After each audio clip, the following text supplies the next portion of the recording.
Your Partner in Success Radio is a free business podcast with host Denise Griffitts. It's all about great stories, conversation, and context to help you move your business and life forward with actionable tips and advice from her guest experts.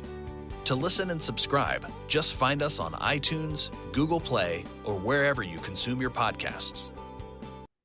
Welcome to Your Partner in Success Radio. I am your host, Denise Griffitts, and my guest today is Jon Bassford. Now, he is a consultant, speaker, and the best-selling author of The Curious Leader, Unlocking Innovation, Empowering Teams, and Driving Change. And it became a #1 Amazon bestseller not so long ago and was featured in the U.S. Business News for its insights on curiosity. One of my favorite words. I've told this to him, it's my favorite word.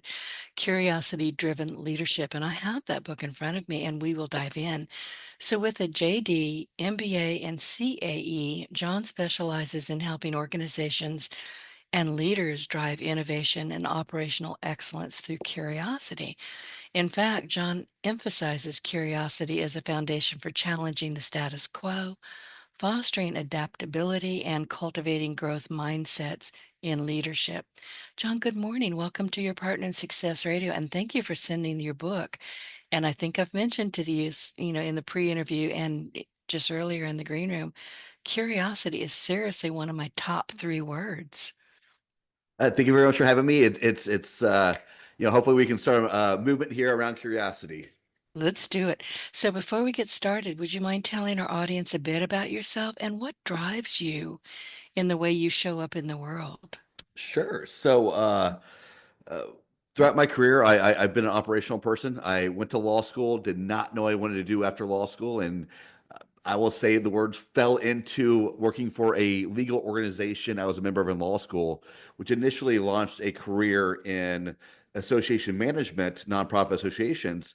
But through that, it actually ended up leading me to the startup world as well, because my second organization I worked for was a startup that worked with startups. So I kind of had this double immersion into the startup world. And as I moved to consulting, I started working with not just nonprofit associations, but also startups and small businesses as well. So my main thing is, my purpose is to find the best ways to utilize my skills and strengths to help other individuals and organizations grow. Well, and that makes sense. And you had shared a bit about how you stumbled into that.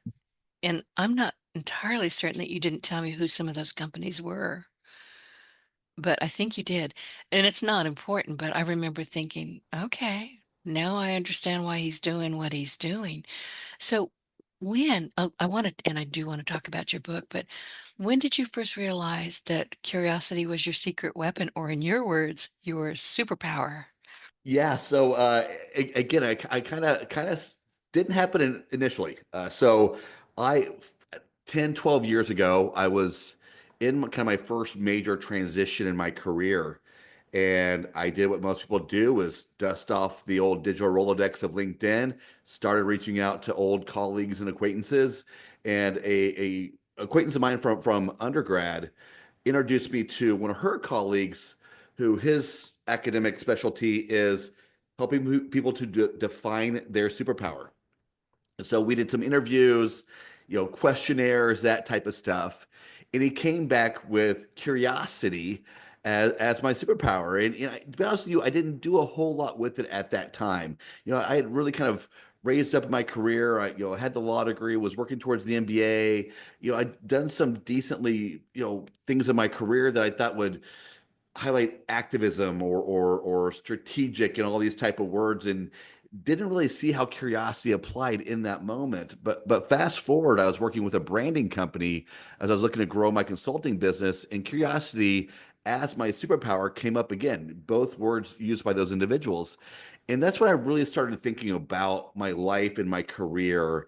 And curiosity has been a through line, from the beginning. Even as a kid, at family reunions and other activities where there's a lot of adults, sitting around and talking to the adults, asking them questions, listening to what they have to say, just being curious about the world and perspectives and that sort of thing. And actually even, probably even led me to challenge the status quo as far as my upbringing as I got into junior high and high school, and began to just look at how I was being raised and what my belief structure was, and move beyond that in some ways. Fast forward to my career, and it quickly fell into a situation where I had that kind of innate ability to step into an organization, to step into a role, and immediately begin to question, and not question for the sake of questioning or being insubordinate or anything like that, but questioning things to help drive to operational excellence, which I define in the book, and really just trying to help find the most efficient and effective way to get things done. And I mean, I've read this book twice. I think I shared this with you. When it lands here, I always take a look at the book because I want to know what are we going to be talking about. And I put sticky notes in it, but I don't really read it until I'm getting ready to review it, which I have done. And then I sit down and I really read it. Then I read it a third time or a second and a half time, I guess, the week before we're going to go live, because at that point, I have questions. I want to, know what caused you to write this book and what's the favorite parts of your book. It's a fascinating book. I mean, whoever is listening, grab it. If you're in any kind of leadership position, and I have to tell you, I think we all are leaders if we let ourselves be. You can be a single woman with 5 cats. You're leading something. You're leading the way to the grocery store, but you're leading. I don't think it just has to be for businesses. Am I Yeah, well, right? Or how far off am I? no, 100%. And that's, in working with my developmental editors, that was one of the questions that I had to struggle with, because I do believe the curious leadership aspect is so broad. It's about our daily lives. It's about our volunteerism. It's about middle management. It's about senior leadership, executive board members, and everything in between. But of course, in writing a book, you kind of hone into what your core audience is. And so you're absolutely correct. And although I couldn't, just because of the developmental aspect of the book, couldn't talk about this in our daily lives aspect as much as I wanted to. I'm not sure if you know this yet, but my TEDx that I shot in February actually released last week. I Uh, did know. uh, yeah, Congratulations. and so in that one, because TEDx, it can't be so business focused, I had to bring out more of the general everyday life stuff. And what I talk about in the TEDx is the concept of the DOI dilemma, this notion that we constantly feel like we have to struggle through things on our own, even when it's less productive, and how curiosity is the antidote to that. And I really talk about, the struggling parent, getting the kids to all the events on time while forgetting to have dinner, or that parent walking through the airport with 3 kids, 5 bags, and the pet chihuahua, and no one's just struggling through it. We've all seen that parent, that mom, that dad struggling through things alone. And even in the volunteer side of things, we all know what happens when you volunteer to lead a committee or lead something on a volunteer basis.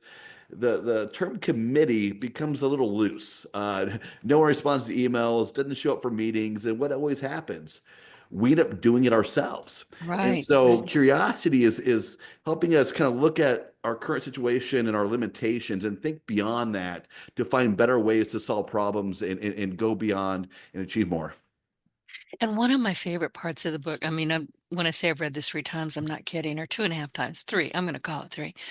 It starts on page 9, seeking diverse perspectives, the power of collective insight. And I think, because I've done this before to myself, and I've witnessed other people doing it, we just think we have to do it all. We have to go, go, go. We have to do, do, do. And we just don't even think, number one, about being curious about why we're doing all this and bringing in other people to get other perspective. I mean, that was a big problem with me for a long time. Yeah, I mean, again, this is something I actually talk about maybe a little bit, even slightly more in the TEDx talk, but it's this notion that a lot of leaders feel like to lead, they have to have all the answers. Things have to come through and from them. But here's what the crazy thing that happens when leaders only rely on their own ideas, their own insights, their own perspectives, is they tend to also then look at the team and question the team. Why do we keep getting the same results? Why aren't we growing? Why aren't we improving? And that's the real problem with that kind of that DIY dilemma, and not looking at different perspectives, not bringing the team in on how to grow, how to change, how to improve the organization. Is you tend to get the same results over and over again, and then point the fingers at those who want to help, but you're not letting. And I was just reading something about exactly that, and I can't remember what book I was reading, but it pointed out what you just pointed out. We're having the same issues that keep happening, but people are afraid to speak up on one side of the table. And on the other side of the table, they're afraid to say, I don't know. I don't have a clue. How do we fix this?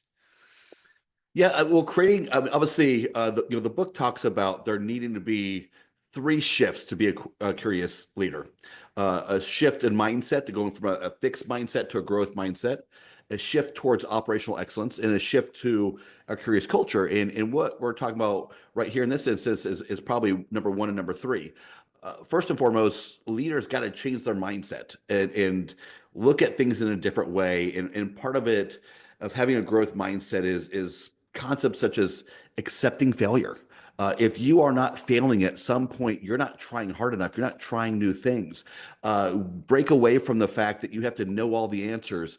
So leadership should be so much more about asking the right questions from your team to get these perspectives, more than having all the right answers. We don't work in manufacturing plants anymore. A majority of workers don't, where we're building the same product, the same piece every day, and we're doing it the same way, regardless of what's happening around us. That's not today's environment. Today's environment, everyone has a unique insight into what the business is doing. Accounting has a view into how marketing is functioning, and vice versa. And so it's important that, unless you're the lead singer of a one person band, that you got to bring the team along with you. And that's where the culture aspect comes into play. And the concept behind what I discovered, a study that kind of really backs up my view of the curious culture, was actually a study that Google did. It was called Project Aristotle, and they're trying to define what makes a productive team within Google. So they did interviews, surveys, assessments, all of these things. They had their hypothesis of degrees, experience, diversity, all these things. And what it came back with was psychological safety. And I really say that's kind of really the backbone of creating a curious culture, because in order to create a culture that allows for regular feedback, pushback, ideas, all of these things to flow freely, as you mentioned, without fear of reprisal, you got to create this environment where that's okay. And that has absolutely got to be led from the top, to create this environment that allows this to happen, and just really create this dynamic environment that just keeps growing and changing. An analogy I like to use for this is, in the world of police and crime, you hear metropolitan areas, see something, say something. You see a bag on the side of the sidewalk or in a subway, say something to authorities so they can come and investigate it. But how many times in our organizations do we see something that's not working, that see there's a problem, but we keep our head down because we don't want to be the whistleblower? When in our organizations, when we have a curious culture, where we have psychological safety, we're able to speak up and say something and make the changes real time to improve the organization. Well, and that makes sense. And honestly, sometimes I'm thinking the curiosity should be, I see you're struggling. Can I help you? Does that happen? It should. 100%. I mean, part of creating the psychological safety and the curious culture is about leadership and management getting to know their teams, right? And I don't mean, hey, how are you around the water cooler, or going to get a Right. quick coffee, but truly get to know them. What makes them excited to come to work every day? What winds their clock? What their ambitions and goals are in their career, in their lives, so you can truly kind of help foster that the most. This also kind of brings in the generational gap sometimes, because there's this view that the younger generation only wants to do what it wants to do and doesn't want to do the full job. Well, I was reading a book from Carnegie, and Napoleon Hill, It was an interview between the two of them, and kind of that got transcribed to a book. Right. And I'm the book, familiar with yeah, it. the book was written in the early 1900s, late 1800s, and Carnegie was talking about how get to know your staff. Like this is not a new concept in that you should want your staff to do the things that inspire them. And so the question I always pose to leaders who push back on this notion of young people only want to do what they want to do you think your business would have, or your employees would have more productivity, more results, fewer errors, and be engaged more if they were doing 90% of what they like to do and 10% they're willing to tolerate to get the job, or doing 90% what they don't want to do and 10% they like? I mean, if everyone's being honest, right, it would be the 90% of what they want to do. So you got to Yeah. find ways to tap into that. And you And the have to appreciate them and let them know that they're appreciated.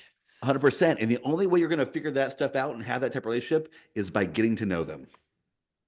And we're not talking about, hey, everybody come over to my house. We're going to have a pool party. You're not talking about that at all. No, I mean regular check-ins, like Right, checking right. in to see how are things going. What can I do to help? What would make your job easier? Having those I'd say for direct managers, even once a month, having those meetings. Maybe for the with the CEO, if it's a team that's manageable for even the CEO to meet with individual employees, on a quarterly or annual basis, that sort of thing. But yeah, it's much more than just the social aspect, although I think that can be important, but it's really that one-on-one time where you're going to show your team, show the staff, I don't just care about the organization. I care about you, and I care about the contributions you are making that are helping this organization be successful. That's where it all comes together. Well, John, I have to ask you this because my brain is racing around and in circles around you right now because I'm so fascinated. But you have indicated, and I have indicated that we didn't know our superpowers in the very beginning. And there are still more to come, as far as I can tell.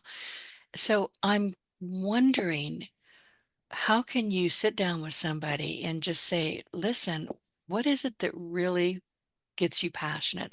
What skills do you have that we may not be using? What skills do we have that you may not be all that aware of, but we're aware of them? Let's exchange ideas. Does that help? 100%. Again, all starts with the conversation as you are mentioning.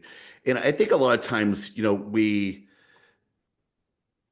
we just don't allow for these open conversations, right? We're not inquisitive, we're not curious about someone and where they are. Obviously, as leaders, we can oftentimes look at a younger person on our team or staff and say they're really excelling in this area. Like I bet you we could work them over here. So you kind of take that knowledge of your interpretation, your observations of the employee, and then you bring it to them and say, hey, look, what is it you like about your job? Again, just be open and curious. Let them kind of do the talking about what winds their clock, but then you slowly start saying, "Hey, look, I'm seeing this. What are your thoughts on this? Is this something that you really love doing? Because I actually think that we could take your role and apply it over here, here, and here."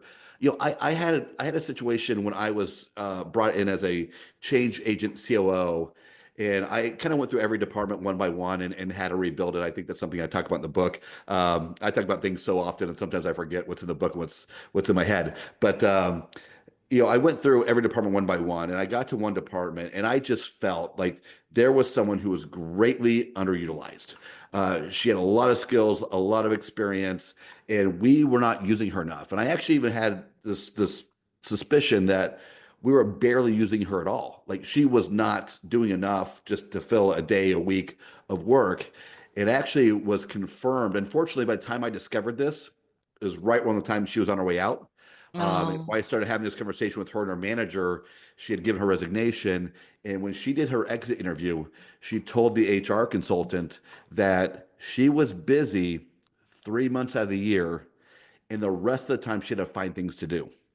Now, oh this was no. someone just Mm. because the manager wasn't listening to that, when I had brought it up to her that I felt we were underutilizing this person, she dismissed it as first as no, she's always busy, she's got things to do. But unfortunately, we discovered this a little too late. I started seeing the writing on the wall a little bit, but I was a little too late coming in from the outside. And so that's why it's really important to get to know your staff and have that open dialogue with them, to even so they can say, hey, look, I need more. Like I don't have enough to do.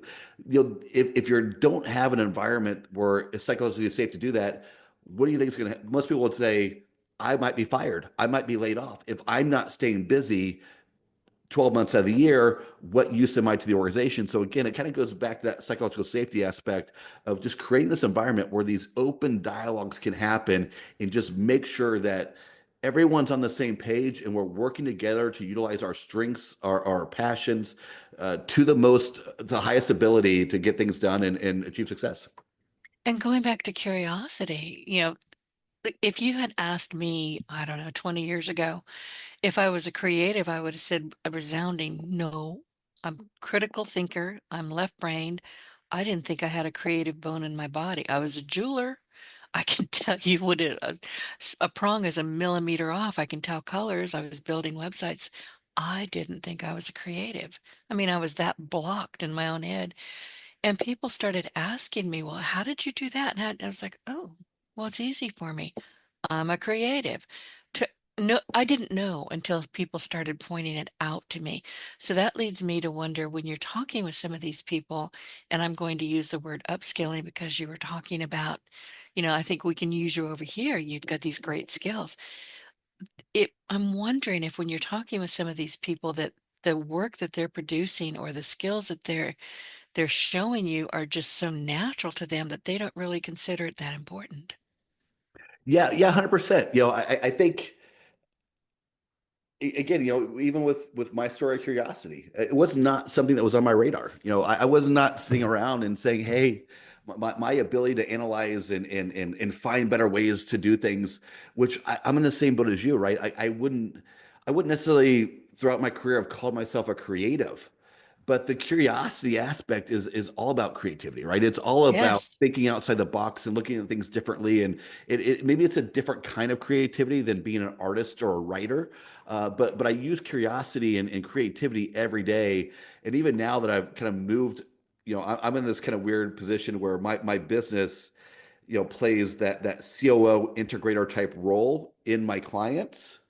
But now I'm the CEO of the company that delivers that. So I am in this kind of constant middle ground of being both the CEO and the COO mindset. And I've really had to raise myself up, right? And say, John, like you are no longer in the weeds person. You are the idea guy, you're the connection guy, you're this and that. And I've had to really make that shift in me. And obviously I kind of discovered that a little on my own, just from my own knowledge of EOS and some of these frameworks. But yeah, 100%. I mean, it's important that we're keeping our eyes and ears open, for our staff, for ourselves, and just constantly trying to find that best way to utilize talent and bring the most out of people, from every perspective. Exactly. I'm now on page 67, and you've got these wonderful little sidebars, I'll call them. I don't know. They're not part of the content itself. It's more of a, hey, pay attention to this thing. And it says transparency and an insight into your thought process and goals creates an environment where the team is brought into your plans. We've been talking about that. I I don't know about you, but I can't work in somebody else's office. I don't play well with others and I run with scissors. And if you want coffee, you can get it your own damn self. I'm not going to do it. But I have been in positions or been in other people's, offices where I'm looking around going, why is nobody talking? Why are they all heads down, shoulders hunched? Why are they so stinking miserable? How come nobody in this office notices this? Yeah, there's a couple of things on the transparency front. Obviously, one of them goes back to the CEOs and leadership and their mindset, right? Again, of Right. having this view of like, the ideas have to come from me. I have to set the strategy. I have to set the flow of this. This is something that lives in me. I own it. I control it. And what the CEOs fail to realize is that if you want others to buy in, you want others to be inspired by the vision, by the direction that you are trying to take the organization, you got to let them know. Like that's the most important thing, and just being transparent about how the organization is working, how departments are connected to one another. A big part of the curious culture and creating curious leadership is really about breaking down the silos so information and ideas can flow back and forth, again, from that idea that everyone's got a unique perspective into what the organization does on a day-to-day basis, and also removing that hierarchy aspect, that only certain things belong to the C-suite.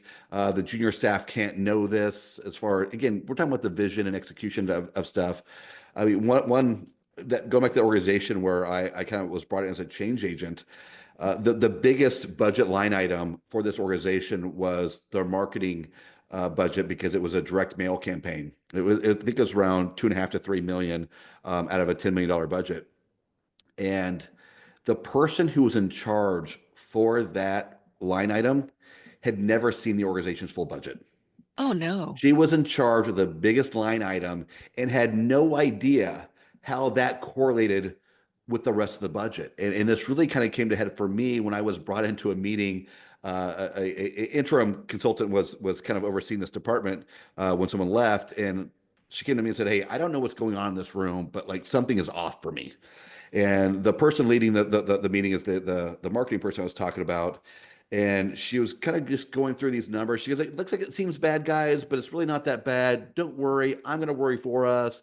Like, just keep going, keep moving." And here I am just jotting down numbers and on my phone, on my calculator, crunching some numbers. And so little by little, I kind of finally raised my hands when I had the answer here. I was like, well, ask some questions, just clarifying some points she was making. And I said, based on what you're saying here, like, we're going to be $1 to $1.5 million in off of our revenue target.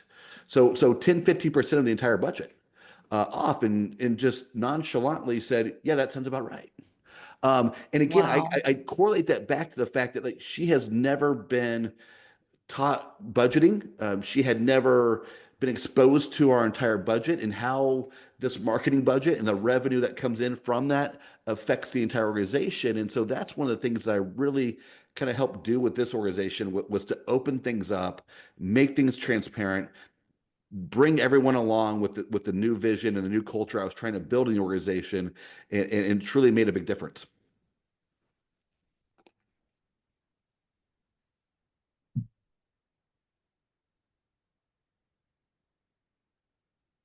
Hello?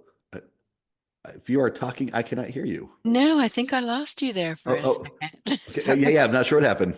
that's okay. It happens. Zoom and the internet, it's going to do what it's going to do. Yeah. I want, and what you're talking about led me to something that I had already sticky noted, because I sticky note the heck out of these books. But it's in the title of the chapter, Starting with a New Person, Fresh Eyes and Building a Curious Culture. And I'm going to read a little bit because I was fascinated by it. In most organizations, who generates the most eye rolls and backlash for speaking up? The new person. And why? So let's talk about that, because I think that's pretty important. I've been in that position because I am curious. And I have to tell you, I don't tolerate fools very well. So oftentimes, and this is a long time ago when I would still work with other people, I'm unemployable now, but I would often just say, "How's that working? I mean, does that actually work?" And people would look at me like, "Oh God, she's one of those people." I wasn't. I just wanted to understand what I had landed in. Yeah. I mean, like, we all know the picture we're painting here, right? Everyone's around the in the staff meeting, and whoever leading the meeting is asking for feedback, and the person who it's their first week or second week or third week on the job raises their hand, and just people are just like, "Oh my gosh, what could you possibly have to contribute? You've been here for 2 or 3 weeks." Well, the notion of creating a curious culture and being a curious leader is all about innovation, growth, and change, and it's all about breaking free from the human nature of comfort, of habits, of fear. And who is the best person in that room to give you an unbiased, unvarnished, just looking at what we're doing and how we are doing it, look into the organization, is the new person before Right. they're bogged down Fresh with the eyes. tradition. Yeah, before they're Yeah. bogged down with the traditions and the habits and the culture that maybe we don't intend to have, but exists behind the curtains. That's the person that can truly, bring about some change. And that's early on in an employee's tenure in your organization. I'd be having even more regular meetings with them as they're learning systems and learning structures and learning their position. Have that regular conversation. Hey, what do you see that's working, what's not working? What can we do to change to make this learning process better, to make your job better, to make the organization better? You'll have those in-depth conversations with the new person. Of course, it doesn't just stop there. Well, I want you to do this with the entire organization, but the new person is a great analogy of how traditionally how we looked at where ideas and perspectives should flow from, and making a twist on that when you bring in the curious leadership aspect. Right. And you've got three bullet points here. Scheduled feedback sessions. Then the second one is onboarding with curiosity in mind, which we've talked a bit about. I really like the third one though, new hire mentorship. You say to pair new hires with a mentor from a different department or role. Now, why is that? Yeah, again, it just opens up the free flow of ideas, and I think sometimes, again, creating a one-on-one environment, it allows more trust, allows more personality to come out, and that sort of thing. It allows people to put their guard down, make it light, don't make it a managerial type relationship, but just truly like, how are things going? I'm checking in. How are you fitting in? Make that person feel comfortable, because the more people that the individual feels comfortable with, again, the more that psychological safety is just gonna snowball, right? It starts with the CEO, it starts with the managers, but it really should involve the entire staff in creating that environment. I did a workshop once with a small organization. I think there were 10 or 12 people in the room, but they were having some cultural issues with which I thought was about generational gaps. That's what I was told. And so I went in there really with that kind of mindset. But what I actually really discovered is there just was animosity. Like it might be disguised in generational gaps, but there just was animosity between the tenured people that tended to be a little older and the new people that tended to be a little younger. And it just after about 15, 20 minutes into this meeting, maybe even quicker, the executive vice president called an employee out by name in an exercise where no names are being thrown around. I'm like, aha, I got it now. They thought the problem was the generational gap. It is much deeper than that. It goes deeper. And again, created this huge dichotomy in how things were viewed and everything. And the reason why I'm pulling this story out to this topic is there just wasn't that environment that allowed people to bring their guard down and talk about the issues and the problems that the organization was facing. It all got hidden. It all got disguised about what the problem was and who the problem was. Even when I was talking to the EVP ahead of time, uh, she actually even played dumb to me a little bit about where she was hearing these issues from other people. She didn't really know what the issues were, but this is her take on it. And then I discovered that she hates that people are not coming to the office more often. There's tons of things that deep down that her views of these people and how the organization was running, and yet she was number two in command and the one person who could to change the policy, right? But this is why it's important to just create this environment, top down, up, bottom up, of where people can just have a dialogue and have a conversation about what's working, what's not working. And when you're in that type of environment, it's a lot easier to say, "Hey, look, I know our policy is one day a month in the office, but I really like you in more than that. Is that okay?" When you have that kind of free flowing information and dialogue with individuals, it can just be a much more of a friendly request than a managerial dictatorship. How did it all work out with her? She sounds remarkably unpleasant. She hated my presentation. I will be 100% honest with you. Right. She let me know afterwards. I followed up with her a little bit because I thought there was going to be some ways that we could work together. And she's like, one of her biggest complaint was, "John, I hated how you held on to the generational gaps so long in the workshop." And again, that was the main purpose of the workshop that we had discussed ahead of time. So, it's one of those situations where, luckily I was able to see was happening behind the curtains. And so I didn't get defeated by this at all. I was disappointed that it didn't quite turn out the way she wanted. But at the same time, I actually believe that what my workshop did was help highlight that the issues were much deeper than the generational gap. And so, in that sense, I believe it was a very successful workshop. Now, what they did with the knowledge and some of the takeaways is I don't really know because the engagement didn't continue. But the CEO did tell me in the middle of the meeting that one of the exercises we did, he loved. It was going to bring that to his board. Uh, Mm-hmm. and so that gave me a little satisfaction that I was out in left field here, but it's one of those situations where I did the job I was hired to do, and unfortunately, the issue that existed was much deeper. I catch myself wondering what their employee turnover was like. It was pretty high. It would have to be. Yeah, and that's part of it, right? Is like they didn't want to keep having this high turnover of employees, and they knew they had to keep bringing in younger people, and how that was balancing with kind of the older guard, if you will, of the organization. And so, yeah, it just sometimes us as leaders, sometimes we're the problem. And sometimes it takes, an exercise or someone from outside to kind of come in to highlight that. I don't know if there was anything from that meeting that highlighted for her that she was the problem, but I would have loved to work with them a little longer and kind of help bring that out a little bit, but unfortunately didn't get that chance. Now I have to know. Well, if you ever find out what happened there, let me know because now I'm curious. Can you share a career moment when curiosity saved the day or opened an unexpected door for you? Yeah, so I'll highlight two quick stories here. Curiosity is from an operational excellence standpoint, which I define in the book as an organization's ability to achieve its intended results as effectively and efficiently as possible.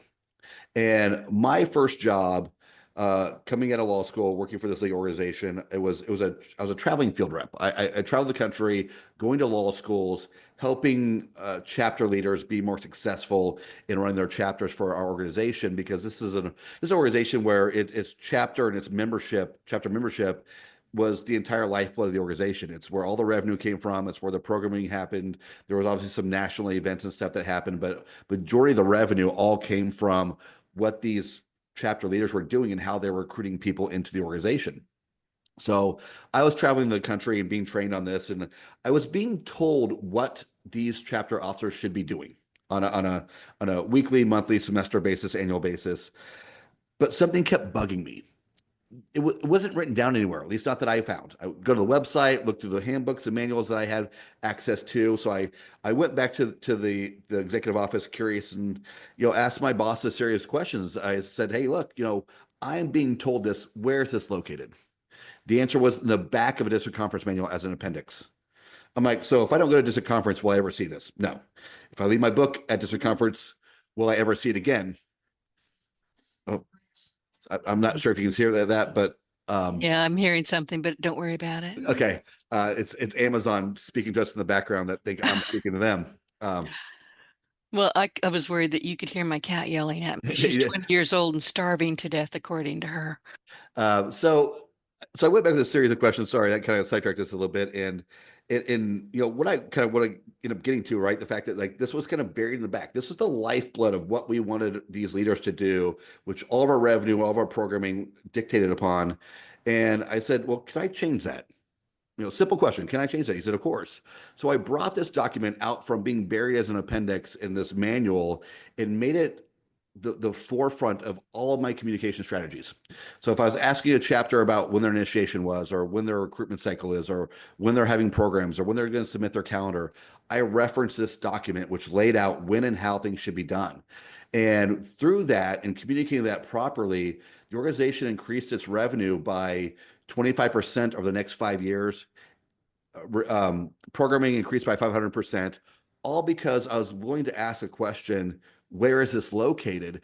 And this was an organization that had been growing, staff that cared. They weren't negligent in how they were running the organization. We just get bogged down in the way we do things and stop analyzing, hey, is there a better way to do things? The second thing about my career that really was an advancement was when I left that job into my next one, working for that startup. Again, that's a scary move. I'm leaving 100-year-old organization to one that's been around for 2 months with no track record. But my curiosity allowed me to see the potential.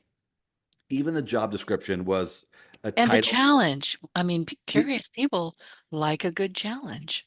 Yeah, and even the job description, the title was I think executive assistant and operations manager, which I had been a director of my own department. Being in an EA role was really not my career trajectory. But when I read the job description, it read so much more of a chief of staff role to me, and that's how I saw the role. And so when I went in for the interviews, that's how I approached it. And the CEO confirmed, he's like, "There's two ways I can go. Like traditional EA role for this person that's going to manage my calendar and do some administrative work, or go the route for you of someone who can be chief of staff, be COO, and really kind of help elevate our operations." And luckily for me, he chose me. Ended up being a great time. I was there for about 4 years. And taking that chance is what really allowed me to solidify my experience and expertise in operations. Well, and that makes sense. So you're curious enough, and I don't even, there's a word I'm looking for, but you wanted to know how it was going to work out. So it wasn't just simple curiosity. It was like, can I do this? And what's that going to look like? Yeah, in the TEDx, I talk about the curiosity, as an individual superpower. Obviously, I talk about the mindset piece as well of looking beyond our current situations and limitations. But the other piece as an individual is curiosity drives action. It Hmm. gives us that courage to think, well, what could happen?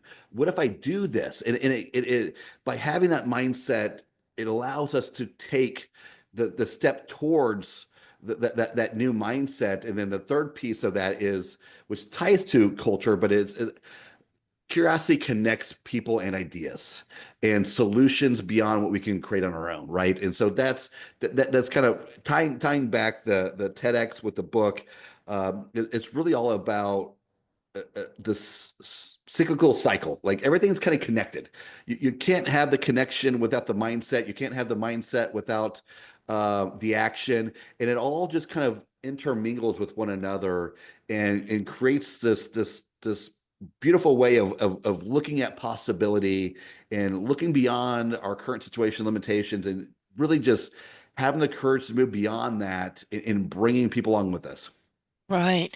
And another part of the book that I sticky noted, because I will not mark up a book. I'm telling you, my school librarian would rear up and get me from her grave. I promise you she would. So I sticky note everything. But this one's titled The Importance of Asking the Right Questions and Driving Change. And this is what I found important and fascinating. Asking the right questions is a leadership superpower. We're back to superpower. And it's a key element of being a curious leader because it uncovers blind spots. Write these down, guys. Blind spots, fuels innovation, and drives meaningful change. A curious leader doesn't simply ask what went wrong. Instead, they ask questions that provoke deeper understanding, like what systemic factors contributed to this issue. It's a great chapter. So let's dive into that a bit, if you would. Yeah, so a key element of solving any problem is making sure you're solving the right problem and getting down to the root cause of what created this issue. And the only way you can do that is by being curious and asking questions of yourself, of others, whoever's involved in this process.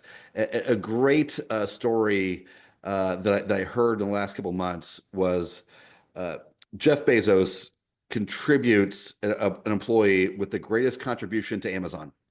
This was early on. We're not talking about AWS. We're not talking about robots in the warehouse. We're going to the early days when Jeff Bezos was running this in his garage in his basement, and all hands are on deck, small staff, working on their knees on the floor, assembling boxes that they're putting books in. And Jeff Bezos says, "Hey guys, my knees are killing me. We really need to get knee pads." And Oh, and the and this country, was when Amazon, I think a lot of people may not recognize this or remember it. Amazon was strictly bookseller in the yeah, beginning. yeah, yeah. And the contribution that he says, like changed the day for Amazon was one of his employees said, "No, we don't need knee pads. We need sorting tables, packing tables." The problem wasn't that their knees hurt. The problem was they were on their knees, And right? it's the wrong height. Nobody's thought to say, hey, you're not going to chop onions on your knees if you're at the kitchen counter, right? Right, right. And so Bezos went out and bought a bunch of packing, sorting tables, whatever you want to call them. And the story goes that they immediately doubled their production I bet. because they got to the root problem of what was existing. And the only way to do that again is to be inquisitive. I realize there's no direct questions being asked there, but they were trying to solve a problem, and you got to go deeper into the situation to truly understand what's going on and what the root cause is. I was waiting for you to say one of the guys said, "Oh, my wife makes those. We can supply those." But it's still it's a great story. Somebody just said, "Well, that's not even the real problem." Yeah. And Yep. that's Yep. what you want to foster with your employees and the people around you because we all have different perspectives. Right. And if we 100%. don't dig into those, if we don't say, "Hey, anybody have any better ideas? What y'all think?" Nobody's going to say anything. Now, I talk with leaders like you, and a lot of people come on the show who are authors, have written books about leadership, and it's changed a lot over, I don't know, the last 20, 30 years, but in some ways it hasn't changed much. Yeah, I mean, again, so a lot of the concepts that I talk about in the Curious Leadership and when I'm doing podcasts, et cetera, there's sometimes they're kind of seen as these kind of new agey type ways of looking at leadership. But if you go back to some of the gurus, right, Napoleon Hill and Carnegie and all these people I Mhm. mentioned earlier, like these Hey, we've talked about principles, that, you and I. I mean, yeah, I'm a huge fan of Dr. Napoleon Hill. yeah, I mean, these principles have existed for some time, right? I think it's just taking these ideas, taking the concepts, and applying them into the new atmosphere in work environment that we're all a part of. I mean, obviously Napoleon Hill, wasn't dealing with remote working, Yeah. in the early 1900s that we have to work with today. But you apply those same principles and concepts, and I think if we step outside the box and kind of get rid of kind of the um, old person syndrome of this is my way, generation versus generation type of looking at things, like the concepts have always been there. It's just adapting them to the new environment situations.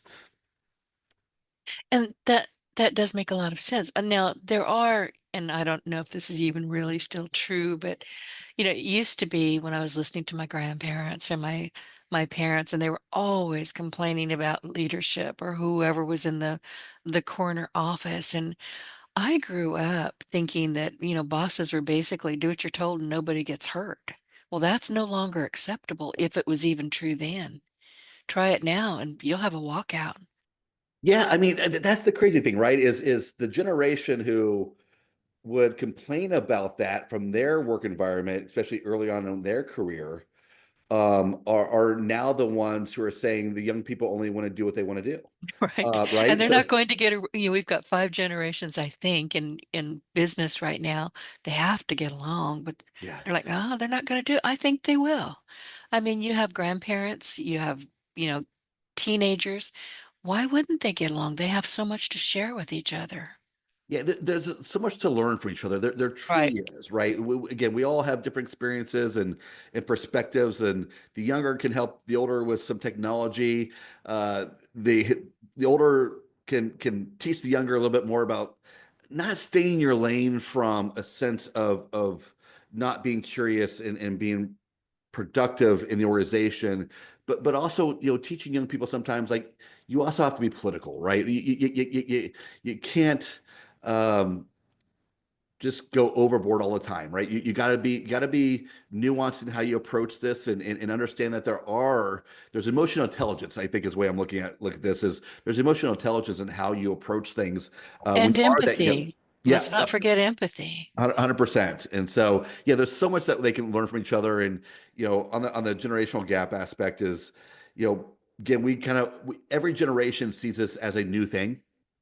Like, oh, it's this young generation today is the problem. If you go back and you read quotes from Aristotle about the younger generation, it's the exact same things people Yeah, say today, right? there's nothing new. There's There nothing really new at is. all. Yeah. Yeah, it's pretty interesting. I wanted to ask you, and I don't know if this is even the proper way to phrase this, but why do you think so many leaders tend to underestimate the power of curiosity? Do they just not know what they don't know? What's going on with that? Yeah, I think one thing I really talk about in the book is the understanding that the things that really hold us back from curiosity and change and growth are natural human nature things.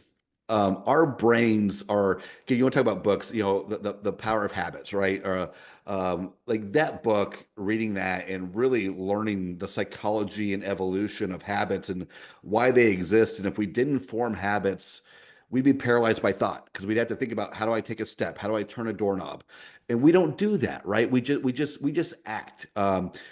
Joe Dispenza says that I think his stat is that by the age of 35, 95% of our thoughts and actions on a daily basis are pre-programmed. We don't think about them, we just do them.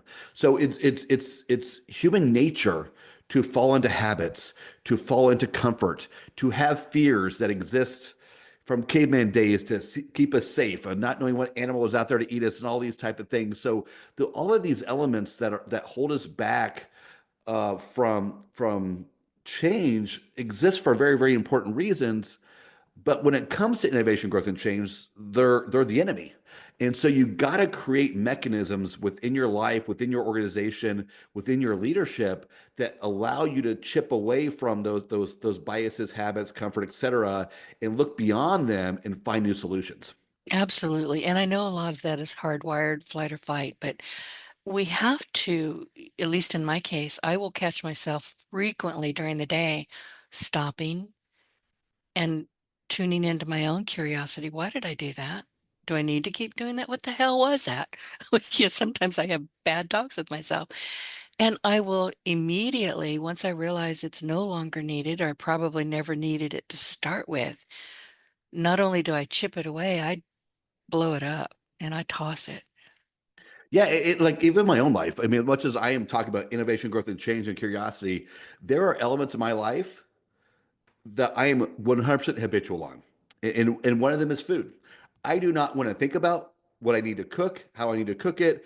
I want very simple. I'm a weightlifter. I focus on my macronutrients, and that's what I care about on a daily basis more than flavor and all these other things. And so I keep my food very, very simple. I pretty much had the same thing for lunch 5 days a week, the same thing for dinner 5 days a week. And I just rinse, wash, and repeat that because I don't want to spend time on that, right? That's not an area of my life where I care enough. But when it comes to looking at my business, looking at my client's business, and like that's where the creativity flows. That's where the curiosity comes. So it's important, again, you can pick and choose a little bit where when you want to apply curiosity, but the important thing is that you're always keeping your mind open to finding, is there better ways to do things, and how do I get the results I want as efficiently and effectively as possible. Exactly. And I love that. So if someone wants to grow their curiosity skills, and I highly recommend that you do, I mean, curious people are the most fascinating people in the world. Where should they start? Where's the best place to start with you? Yeah, so obviously, the book is a great place to start, but obviously, my company, we do a couple of things. So, on the consulting side, we do audits on operations. So, if an organization or leadership is having trouble getting away from their habits and bias, doing that deep dive analysis, we bring an objective but dedicated approach to that helps really analyze your organization where it is and provide a 12-month growth roadmap that you can implement or have us help you implement that. Also, on kind of more my personal brand side, I do workshops on curiosity, whether it's an executive team. I'm actually getting ready to do a sales team of 300 people with a very large workshops. We'll have to change it up a little bit. Can't be as interactive with that, but also keynotes, right? So there's a number of ways we can help you tactically on the consulting side, as well as more of the inspirational side through workshops and speaking. And the best ways to get a hold of me on the consulting side, or actually any front, is my company website is think jon-lateral.com. And then my personal brand site is just simply jonbassford.com. Got it. Well, listen, before I reluctantly let you go, because this has been a really intriguing conversation, do you have any final thoughts or advice that you can share with people? You've Yeah, already said where they can find you, but any final thoughts? yeah. I just really kind of inspire people to again not look at things as being done wrong, or that you haven't taken the steps you need to kind of become a curious leader. Start where you are. Start where you are. There's no right or wrong. The important thing is having that self-reflection, having that mindset. Okay, this is the way things have been, but it's time to start changing and slowly shift your mindset and challenge yourself little by little. Do some of the things that we talked about, in this interview of like, all right, open up things with your staff a little bit more, talk to your staff a little more, get the ideas from the new people, start analyzing and opening up the questioning, to dive into things. Just make some small changes yourself little by little and see the impact of that. And I think once you see how things truly can change, that's when things will really open up, and you can get things moving forward. I love this. And listen, I stay in touch with so many of my guests. I have in this room hundreds of books in here from people like you. And just recently, I was having a conversation. We have a monthly kind of a meetup. She's hasn't been on the show for several years, but fascinating. And we will have what we call a kick butt session. So we're kicking each other's butts all over the place. And I'm telling you, just having conversations with people who have nothing to do with your business at all, but they have insight and they have empathy and they have great ideas. Read books, find those people, have conversations. You get curious. 100%. It all has to start with you, right? To change your mindset, and then once you do that and start seeing the success from that, is bringing the team along with you. So I was very excited to be a part of this podcast, and thank you very much for having me. Oh, it's my pleasure. Listen, everybody, thank you so much for joining us on today on your Partner in Success Radio. And diving into the power of curiosity, I know we use that word a lot. It's a huge word for me, and obviously with my guest, Jon Bassford. We've learned how curiosity isn't just a trait, it's a superpower. Write that down, superpower that drives innovation, empowers teams, and transforms leaders. And that doesn't need to be at work. You can do that at home too. You want to work on yourself. So whether discovering curiosity early in life or cultivating as leadership habit, the insights that he shared today with his book and his TED Talk remind us that curiosity is essential for success in today's fast changing world, personal and at business. So if you're ready to unlock your own curious leader potential, don't wait. Start by asking questions, challenging assumptions, mostly your own, and embracing a growth mindset. And to take your journey even further, be sure to check out Jon's book, The Curious Leader. I have it on my desk. It's going to live in my library, my entrepreneurial library. It's packed with practical tools and inspiring stories that help you lead with curiosity every single day. And remember, curiosity is the key to unlocking new possibilities. So let's stress this again. Keep asking, keep learning, and keep leading with curiosity. Thank you for listening, and we will see you next week. And Jon, thank you so much. It has been a pleasure. Thank you for having me. My pleasure. Get your voice heard. If you would like to launch your own far-reaching podcast, contact Denise Griffitts at yourofficeontheweb.com and go to the podcast tab.